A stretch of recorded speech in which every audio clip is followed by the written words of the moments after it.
देख रहे हैं अंबर टाइम्स। शिवगढ़ में दो पक्षों के बीच हुए खूनी संघर्ष ने एक युवक की जान ले ली, जबकि दो अन्य लोग घायल हुए हैं, जिनका जिला अस्पताल में उपचार किया जा रहा है। खबर के मुताबिक मंगलवार रात शिवगढ़ के छात्रावास मैदान नशे के शौकीनों का अड्डा बना हुआ है। यहाँ रात करीब 9 बजे दो पक्ष आमने सामने हो गए।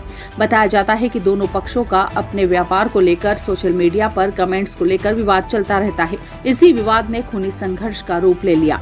संघर्ष में एक पक्ष के पीपली चौक निवासी अभिषेक पिता ईश्वर पाटनी पर चाकू से हमला कर दिया। हमले में अभिषेक की मौत हो गई। मृतक अभिषेक और उसके साथी गौरव सोनी, ऋषभ रेगा का दूसरे पक्ष के रवि राठौड़, अंकित और महेश हाड़ा के बीच विवाद हो गया था। दोनों पक्ष कपड़ा कारोबार से जुड़े हैं। इसी विवाद ने खूनी संघर्ष का रूप ले लिया। खूनी संघर्ष में 2 युवक घायल भी हुए हैं। पुलिस ने इस हत्याकांड में शरीक कुछ लोगों को हिरासत में लेकर पूछताछ शुरू की है। मृतक अभिषेक पाटनी के शव का मेडिकल कॉलेज में पोस्टमार्टम किया गया। सर, क्या मामला था? रात को मर्डर हुआ है। ये कल शिवगढ़ में जो शासकीय हायर सेकेंडरी स्कूल कैंपस है, वहाँ का मैटर है। कुछ 2-3 दिन पहले एक इंस्टाग्राम पोस्ट थी। उस पोस्ट को लेके इंस्टाग्राम पे एक पक्ष के लड़कों और दूसरे पक्ष के लड़कों की आपस में बहस हुई इंस्टाग्राम पोस्ट को लेके। उसी बात को लेके शाम को वहाँ पर इकट्ठे हुए थे। तो एक पक्ष में 4 लड़के थे और सामने वाले पक्ष में 6-7 लड़के थे। तो उनके द्वारा मारपीट की गई, जिसमें से एक लड़का है अभिषेक पाटनी, जिसको घायल होने के बाद रतलाम रेफर कर दिया गया था। उसके पेट में चाकू लगा था, तो उसकी डेथ हुई है और बाकी एक व्यक्ति भर्ती है अस्पताल में। अभी डेड बॉडी रोक के क्या विवाद किया था बस स्टैंड पे? अभी लोगों की मांग थी कि अपराधियों के खिलाफ सख्त से सख्त कार्रवाई की जाए और जितने भी अपराधी हैं नामजद इसमें जो हैं उनको गिरफ्तार किया जाए।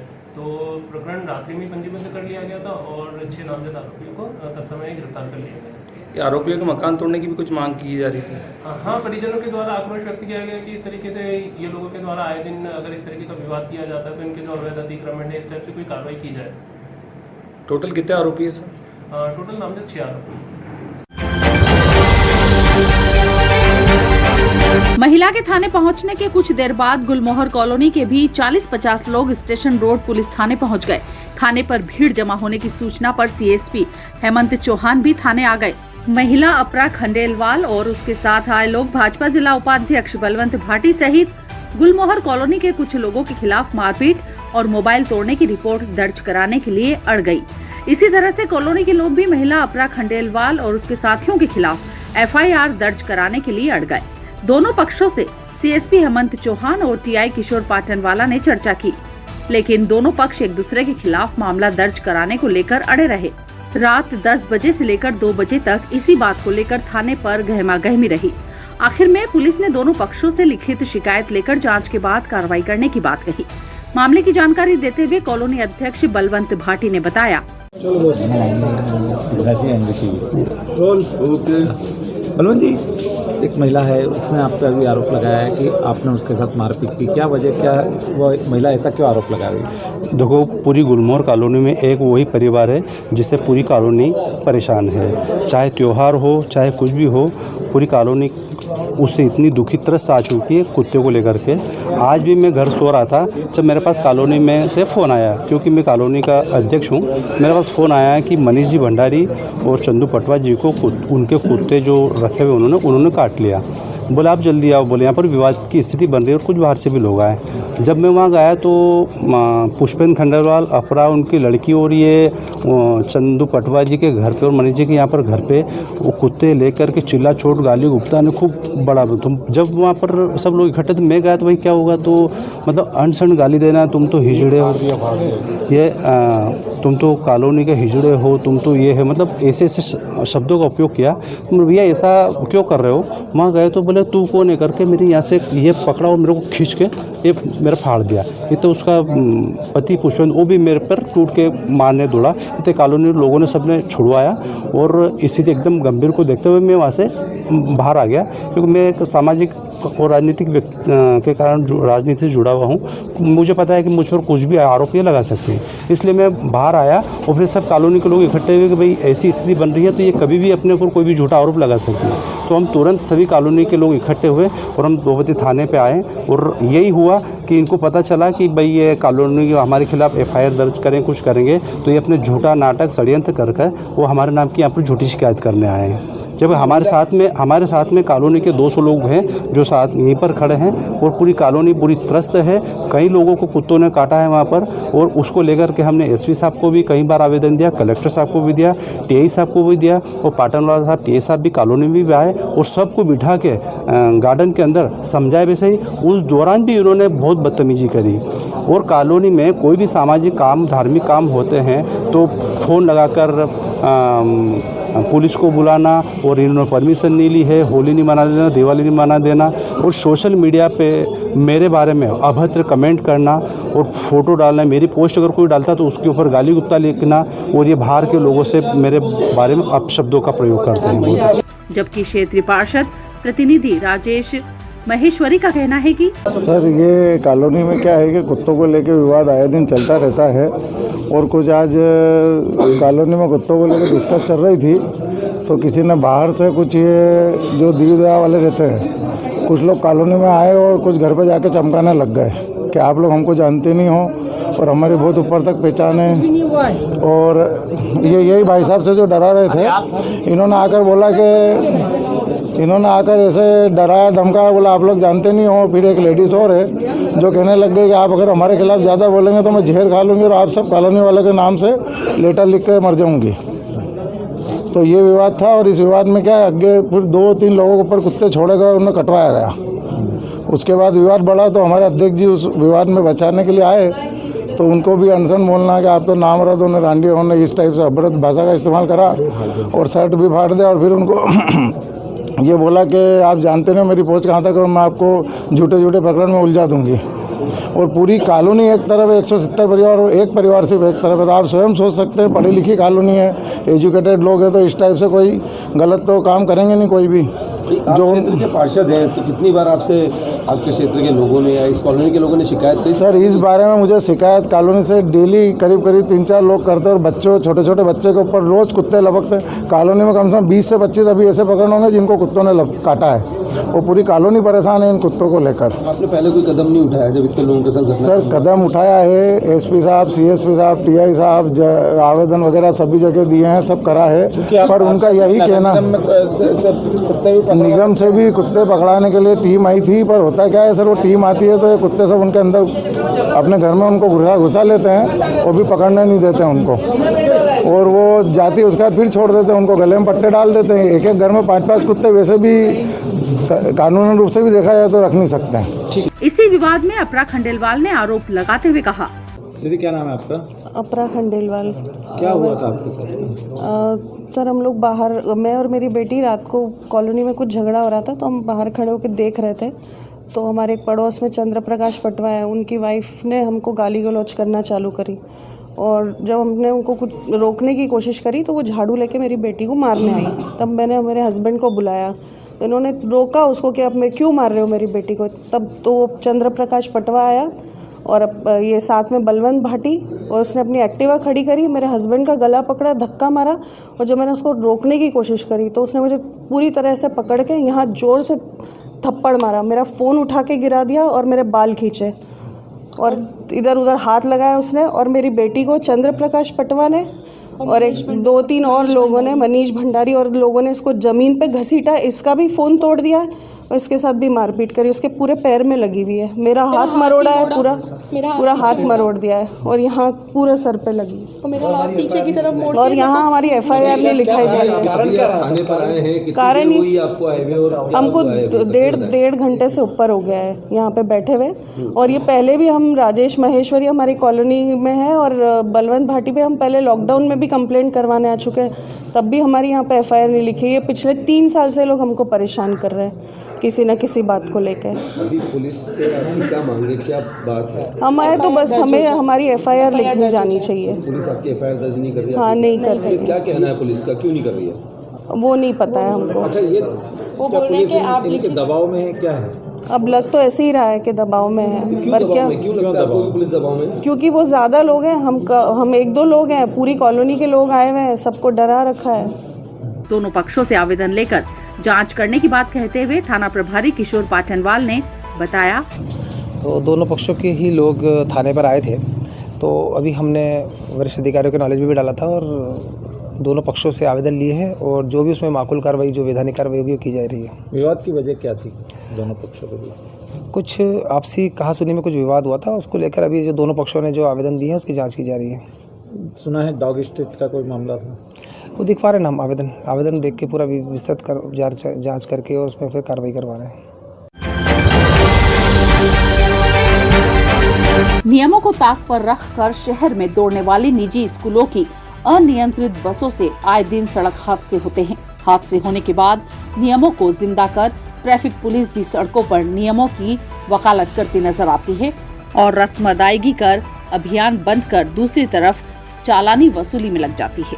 मंगलवार की शाम सागोद रोड पर निजी स्कूल जैन पब्लिक स्कूल की अनियंत्रित बस ने फिर एक वाहन चालक को अपनी चपेट में ले लिया।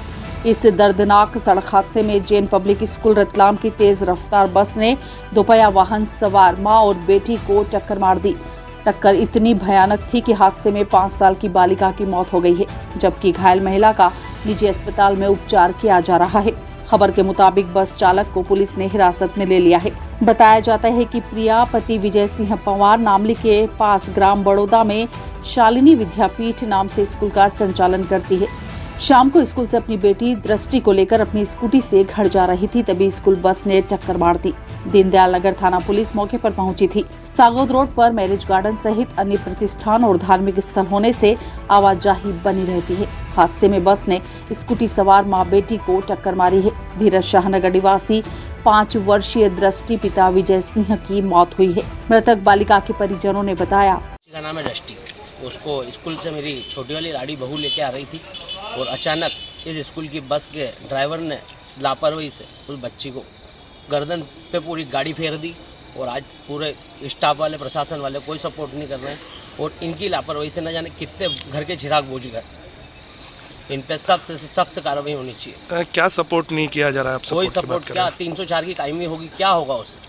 आए दिन ड्राइवर आए दिन किसी को भी मार देते हैं, 4 दिन बाद छूट जाते हैं, क्या होता है उससे? 304 की कायमी क्या मैं नहीं समझता हूँ क्या आम जनता नहीं समझती है? शिवराज सिंह जी अगर मामा कहते हैं तो उनकी एक भांजी को एक बेरहम ड्राइवर ने और सबसे बड़ी लापरवाही इस स्कूल की है, जो एक साथ इतनी बसों को एक साथ छोड़ देते हैं और वो अपनी बस टाइम पे शिफ्ट लगाने के लिए इतनी स्पीड से गाड़ियाँ चलाते हैं। किसी का भी बच्चा मरे उनको कोई फ़र्क नहीं पड़ता। उनके बस में स्कूल में बच्चे होने चाहिए पर्याप्त, इससे ज़्यादा इस स्कूल की आज की नहीं कितने केसेस लगे हुए हैं और इनके ड्राइवर जितने भी हैं उनके लाइसेंस आप चेक करो और इस स्कूल की पूरी मान्यता निरस्त होनी चाहिए और इस ड्राइवर पे 302 की कायमी होनी चाहिए। अगर शिवराज सिंह जी अगर वो कहते हैं कि वो उनकी भांजी को ध्यान रखते हैं तो आज उनकी भांजी की हत्या हुई है। मेरा पूरे प्रशासन से निवेदन है, क्या नाम है? हाथ जोड़ के। मेरा नाम अजय सिंह पंवार है और ये मैं चाहता हूँ पूरी मीडिया, एक मेरी बच्ची एक्सपायर नहीं हुई, आज ये शिवराज सिंह जी आपकी भी भांजी थी, आपने तो बोला था ना कि आप मामा हो, किस चीज़ के मामा हो? आज तक किस चीज़ की रोक हुई? इतने बच्चे हमारे, किसको इंसाफ मिला? जिनकी डेट हुई ये कौन लगता है? ये मेरी 5 साल की मेरे भाई की बच्ची है ना, तो आज वो लाड़ी उसकी मम्मी उसको भी लगी, पूरा चेहरा खराब हो गया उसका। और भाभी ने कुछ बताया होगा आपको? उसको कुछ समझ ही नहीं पड़ी, वो बोल रही बस ड्राइवर ने इतनी स्पीड से गाड़ी को टल्ला मारा कि मुझे समझ ही नहीं पड़ी, वो बेहोश हो गई। भाई साहब निवेदन है बस जो भी हो इस पर 302 की कायमी होनी चाहिए और इस स्कूल की पूरी मान्यता ख़त्म होनी चाहिए। ऐसे स्कूल को मान्यता देनी ही नहीं चाहिए जिस स्कूल में बिना ड्राइवरों का कुछ भी चेक बिना करे, ऐसे ड्राइवरों को बिना जो इतनी लापरवाही से गाड़ी चला रहा है। इस मामले में डीडी नगर थाना प्रभारी दीपक मंडलोई ने बताया, करीब लगभग 4:45 बजे के आसपास सामने सागौद रोड के जो पुलिया है, रेलवे ट्रैक के जो ऊपर की पुलिया है, वहाँ पर एक एक्सीडेंट की सूचना मिली थी। वहाँ पुलिस भी मौके पर पहुँच गई थी और तत्काल एक ई-बाइक वाली महिला थी, पिया प्रवार और विजय पवार निवासी डेढ़सा नगर की महिला थी और वो अपने बच्चे के साथ इधर दिशा तरफ जा रही थी। तो एक MP 43 P0363 जैन स्कूल की बस है, उससे उसके टकराने से घायल हो गए थे, जिसे अस्पताल पुलिस सहायता से अस्पताल भिजवाया गया था। बाद में उनकी एक 5 साल की बच्ची थी जिसकी डेथ हो गई है पुलिस ने मर्ग कायम करके और प्राथमिक रिपोर्ट दर्ज करके अपनी वैधानिक प्रक्रिया प्रारंभ कर दी है। चूँकि पीएम रात हो गई इसलिए पीएम कल होगा, और इसमें जो चालक था, बस चालक और बस को पुलिस ने अपने इसमें अपरीक्षा में ले लिया है। सर बस में स्कूल के बच्चे बैठे थे क्या जब उस समय? तो बस का ऐसा क्लियर नहीं थे, बच्चे शायद छोड़ के भी आ रहे हो या ले जा रहे हो, ये क्लियर नहीं है मुझे, बट जो है वो एक्सीडेंट की घटना हुई है। किराना दुकान पर गुटखा पाउच खरीदने के बहाने आए एक बदमाश ने 2-3 कंपनियों के पाउच खरीदे और राशि देने की बात आई तो उसने अपने साथी को इशारा करके बुलाया और महिला दुकानदार के गले से सोने की चेन खींचकर दोनों बाइक से भाग निकले। महिला ने बदमाश को पकड़ भी लिया था, लेकिन वह छूटा कर भाग निकला। अचानक हुए इस घटनाक्रम से लक्ष्मीनगर में हड़कंप मच गया। लक्ष्मीनगर निवासी 48 साल की अनीता पति निर्मल खाबिया घर पर ही किराना दुकान चलाती है। वे ही दुकान संभालती है, जबकि उनकी 2 बेटियां इसमें सहयोग करती हैं। रात करीब 7:50 बजे उनकी दुकान के सामने से एक बाइक गुजरी, जिस पर एक युवक ने मुंह पर कपड़ा बांधे था और दूसरे ने सिर में कुछ पहना हुआ था, जो बाइक चला रहा था। मुंह पर कपड़ा बांधे युवक उतरा और अनीता की दुकान पर आकर गुटखा पाउच खरीदने के लिए बोला। महिला ने उसे गुटखा पाउच दिए तो उसने कुछ और कंपनियों के गुटखे मांगे। महिला ने वे भी निकाल कर दे दिए। इस दौरान बाइक सवार युवक दूसरी तरफ जाकर तैयार खड़ा हो गया। दुकान पर आए युवक ने सामान खरीदने के बाद राशि देने की बात आई तो बाइक सवार साथी को इशारा किया। बाइक सवार आया, बाइक खड़ी की। इसी समय दुकान पर खड़े युवक ने महिला के गले से सोने की चेन झपटी और बाइक सवार के साथ भाग निकला। महिला भी उसके पीछे दौड़ी और पकड़ा, लेकिन युवक तेजी से छुड़ा कर भाग निकला।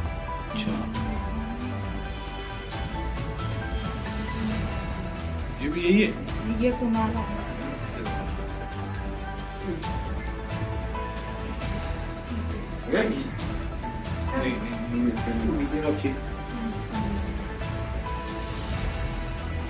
तो ये गाड़ी आएगी।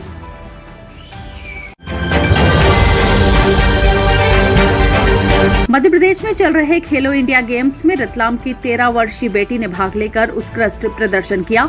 तेजस्वी प्रजापति ने 49 किलोग्राम वर्ग वेट लिफ्टिंग स्पर्धा में भाग लेकर 9वां स्थान हासिल किया है। इस स्पर्धा में असम की वेट लिफ्टर ने गोल्ड मेडल जीता है, लेकिन महज 13 वर्ष की उम्र में शहर की तेजस्वी ने वेट लिफ्टिंग में उत्कृष्ट प्रदर्शन कर रतलाम का नाम प्रदेश में रोशन किया है। तेजस्वी का चयन खेलो इंडिया गेम्स की रैंकिंग स्पर्धा के लिए भी हुआ है। खास बात तो यह है कि खेलो इंडिया गेम्स जैसी राष्ट्रीय स्पर्धा में रतलाम जैसे छोटे शहर से पहली बार किसी वेट लिफ्टर खिलाड़ी ने भाग लिया है। तेजस्वी भले ही इस स्पर्धा में कोई पदक हासिल नहीं कर सकी, लेकिन राष्ट्रीय स्तर के खिलाड़ियों के साथ प्रतिस्पर्धा कर सबसे कम उम्र की तेजस्वी ने 14 खिलाड़ियों के ग्रुप में 8वां स्थान हासिल किया है। तेजस्वी के पिता केशव प्रजापति ने बताया कि वह तेजस्वी को एथलेटिक्स की तैयारी के लिए नेहरू स्टेडियम लेकर जाया करते थे, जहां कुछ महीने पहले जिला खेल अधिकारी ने तेजस्वी को वेट लिफ्टिंग की ट्रेनिंग देना शुरू किया और महज 2 महीनों में ही तेजस्वी ने खेलो इंडिया गेम्स के लिए क्वालिफाई कर लिया। तेजस्वी ने इंदौर में आयोजित हुई स्पर्धा में 8वां स्थान हासिल किया। तेजस्वी की कोच रूबिका दीवान का मानना है कि महज 13 वर्ष की उम्र में इतनी बड़ी स्पर्धा में प्रदर्शन करना ही पदक जीतने के समान है। भविष्य में तेजस्वी जरूर वेट लिफ्टिंग के खेल में रतलाम और प्रदेश का नाम रोशन करेगी। आपका नाम? सर मैं केशव प्रजापति। आपकी बालिका का? तेजस्वी प्रजापति। उनकी उपलब्धि? सर अभी पहले रतलाम में मैराथन 1500 3000 में मेडलिस्ट है और राज्य स्तरीय की रैंक हासिल कर रखी है और पीटी उषा के साथ में भी इसने प्रैक्टिस कर रखी है। ज़्यादा समय नहीं, लेकिन अभी इन्होंने रतलाम प्रैक्टिस करते हुए जब हमारे रतलाम डीएसओ जो कि वेट लिफ्टिंग की विक्रम अवार्डेड है, इन्होंने उसको देखा तो उन्होंने उसको वेट लिफ्टिंग की तैयारी को मात्र 2 महीने में इसने खेलो इंडिया में पार्टिसिपेट कर रहा और राष्ट्रीय स्तर पर राज्य स्तर पर 9वीं रैंक की हासिल करी है। और इसके लिए आप किस किस को धन्यवाद देना चाहेंगे? सर मैं इसका आभार अपने रतलाम डीएसओ रूबिका जी देवान जी, जो कि इसकी कोच हैं और विक्रम अवार्डेड भी हैं, और हमारे रतलाम वेट लिफ्टिंग एसोसिएशन के अश्विन जी जायसवाल जो कि अध्यक्ष हैं हमारे एसोसिएशन के, साथ ही सचिव नरेंद्र जी, उपाध्यक्ष अनुज ठाकुर। उपाध्यक्ष अपने उपाध्यक्ष अनुज ठाकुर का आभार मैं व्यक्त करता हूँ, बाकी सभी साथियों का जिन्होंने समय समय पर इनका सहयोग रहा है, जिन्होंने सपोर्ट करा है, बाकी रतलाम की जनता का आभार।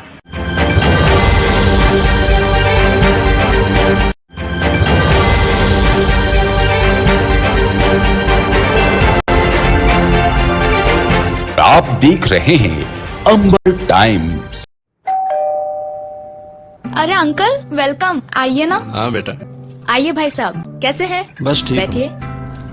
थोड़ा परेशान हूँ। अरे क्या परेशानी है? पिछले 25 दिनों से लोन के लिए घूम रहा हूँ। 25-30 हजार रुपए मेरे खर्च हो गए। कभी लीगल इशू, कभी सिविल रिजेक्ट, कभी वैल्यूएशन रिजेक्ट। 70,000 की सैलरी होने के बाद भी मुझे लोन नहीं मिला। चिंता ना करें भाई साहब, आपने कॉर्पोरेट फाइनेंशियल सर्विसेज का नाम सुना है? हमारा तो बिना किसी परेशानी के परसों ही लोन सैंक्शन कराया है इन्होंने। चाहे होम लोन हो, मोर्गेज लोन हो, कार लोन हो या ओडी लोन हो, किसी भी प्रकार का लोन हो, all over MP best service provider. Corporate financial services आपको आसानी से लोन प्रोवाइड करवाती है। सच में? जी हाँ, ये 108 बैंक्स और एनबीएफसी के पार्टनर्स हैं। अरे दीदी, हमें तो 2 दिन में ही लोन मिल गया था। अरे हाँ, 48 घंटे में लोन प्रोवाइड कराने की गारंटी भी इन्हीं की। अरे वाह, वैसे क्या नाम बताया आपने? Corporate financial services. चाहिए 5 लाख या 500 करोड़ का लोन, मिलेगा हर तरह का convenience at corporate financial services. अरे मैडम, आज मैं बहुत खुश हूँ। मेरा लोन तो 48 घंटे के पहले ही सैंक्शन हो गया क्या है। बात है, बधाई हो भाई साहब। अधिक जानकारी के लिए संपर्क करें। हमारा पता corporate financial services 21 Kothari market 232 Ratlam. Contact number 7773038880 07412356266।